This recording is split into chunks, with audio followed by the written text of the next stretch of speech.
There are many former UFC champions who have looked so dominant in their weight class, where if they move to a different weight division, they would definitely make a massive impact. So here is 10 former champions who could have success in a different weight class. Number 10. Carla Esparza is the former UFC Women's Strawweight Champion whose great grappling skills have helped her dominate some of the best strawweights in the world. She became the first official champion of the division when she defeated Rose Namajunas by a rear naked choke in the 3rd round at the Ultimate Fighter 20 finale. She would next lose her title to Joanna Jędrzejczyk at UFC 185 and is 2-1 since losing her title. With the UFC adding a new women's flyweight division, I believe Carla Esparza would be a great addition to the weight class, as it would give her a great opportunity to start from a clean slate. I believe her great grappling skills would cause problems for the flyweights, where I believe she would definitely do well in the weight class. Number 9.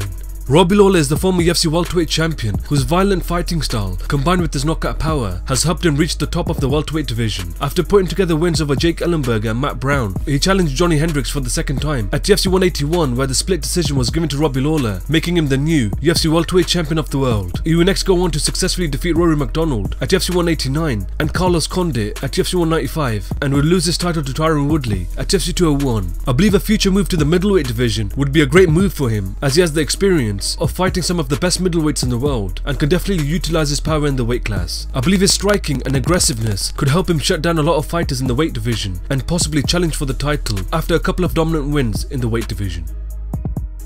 Number 8. Chris Weidman is the former UFC middleweight champion who is most famously known for dethroning long-reigning middleweight champion Anderson Silva. In his title run, he went on to defend his championship 3 consecutive times, where his dominance made it seem difficult to see him lose his title. In his 4th title defense, he would lose to Luke Rockhold by TKO at UFC 194 and would next get knocked out by Yoel Romero at UFC 205 and next lose to Gegard Mousasi by TKO at UFC 210. He most recently snapped his 3-fight losing streak, where he defeated Kelvin Gastelum by arm triangle choke at UFC on Fox 25. With the middleweight division all tied up, I believe the move up to the light heavyweight division would be a great move for Chris Weidman, as the weight class is very thin of potential contenders, where Chris Weidman could challenge for the title after a couple of solid wins. I believe he is a very talented fighter whose well-rounded game could give him great success in the light heavyweight division. Number 7. Mauricio Shogun is the former UFC light heavyweight champion who was once the king of the light heavyweight division. However, since losing his title to Jon Jones at UFC 128, he has struggled to get back to his old form, where he hasn't come close to challenging for the title again. He has been involved in many crazy wars, where his ability to take a punch has had a big impact in his career. As of right now, he's on a 3-fight winning streak, where things are looking great for Shogun. I believe the move down to the middleweight division would be a great move for him, as he is a very small light heavyweight, which has been a disadvantage for him in the 205-pound division. If he does make the move down to the middleweight division in the future, he will have opponents similar size to him, and I believe he would be very successful in the new division. Number 6. Dominick Cruz has always been the biggest name in the bantamweight division, who has had victories over some of the best bantamweights in the world. He has spent a lot of time on the sidelines due to injuries, which has prevented him from showing his full potential. When he was cleared to return, he came back and defeated then UFC bantamweight champion TJ Dillashaw by a split decision at UFC Final 81, winning back his title, and finished his trilogy fight defeating Uriah Faber by a unanimous decision at UFC 199. He most recently lost his title to Cody Garbrandt by a unanimous decision at UFC 207, where he is currently looking to recapture his belt once again. Although he still has a lot of work to do in the bantamweight division, I believe a future move to the featherweight division would be a great move for him. He has the fighting style to frustrate his opponents and could present a lot of problems for the fighters in the weight class. He has fought at featherweight earlier in his career and has the potential to win the featherweight title in the future.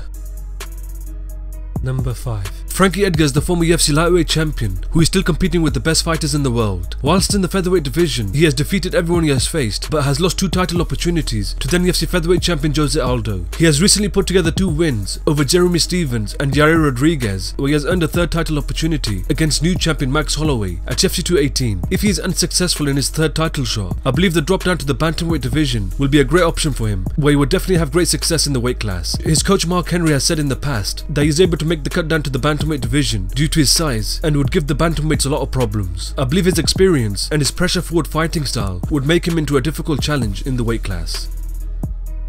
Number 4. Luke Rockhold is the former UFC middleweight champion who stands out amongst the other middleweights in the division as someone who can do it all. He's a well-rounded fighter who is as good of a striker as he is a grappler. After putting together a 4-fight winning streak, he challenged then UFC middleweight champion Chris Weidman at UFC 194, where he would win the fight by TKO in the 4th round to become the new UFC middleweight champion of the world, who would next lose his title to Michael Bisping at UFC 199 and was sidelined due to injuries. After more than a year off, he came back better than ever, where he finished David Branch by submission via punches in the 2nd second round. Although he has unfinished business in the middleweight division, I believe a future move to the light heavyweight division would be ideal for him. He has mentioned in interviews that the cut down to the middleweight division is very tough, and once his teammate Daniel Cormier retires, he will definitely be moving up to the light heavyweight division and look to become the champion. I believe he has the talent to do massive things in the light heavyweight division, where he will most certainly capture the title once he makes the move to the weight class. Number 3. Jose Aldo was the featherweight king for a very long time, where he had cleared out the division, defeating all of the best competition offered to him at that time. He had put together 7 consecutive title defenses, where he seemed to look unbeatable. All this came to an end when he faced Conor McGregor in his next title defense, where he shockingly lost his title in just 13 seconds of the first round at UFC 194. He next won the interim title against Frankie Edgar at UFC 200, and was later promoted as the official champion after Conor McGregor was stripped of his title. He would next face Max Holloway at UFC 212, where he would lose the fight by TKO, losing his title. With Jose Aldo being one of the biggest names in the featherweight division, I believe the move up to the lightweight division, where he would certainly be a threat in the weight class. He's a big featherweight, where the move to the lightweight division will help him make an easier weight cut and preserve a lot of energy in his fights. I believe he has all the tools to cause problems in the weight class and possibly hold the title in the future.